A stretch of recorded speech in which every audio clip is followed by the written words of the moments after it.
Division algorithm. Given two positive integers a and b, there exists a unique pair of integers q and r such that a is equal to bq plus r, where 0 is less than or equal to r less than b. This division algorithm is the result of Euclidean result. So, it is also called Euclid's division lemma. Note: lemma is a proven statement used for proving another statement.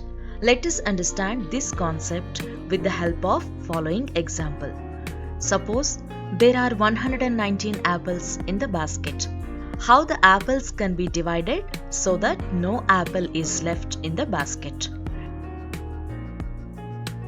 If the apples are counted in twos, one will be left. That is, 119 is equal to 2 into 59 plus 1. If the apples are counted in threes, 2 will be left. That is, 119 is equal to 3 into 39 plus 2. If the apples are counted in fours, 3 will be left.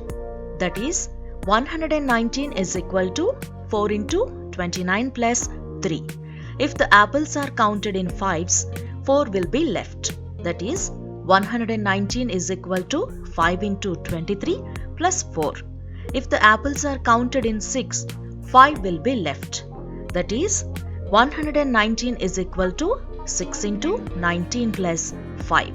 If the apples are counted in sevens, 0 will be left. That is, 119 is equal to 7 into 17 plus 0.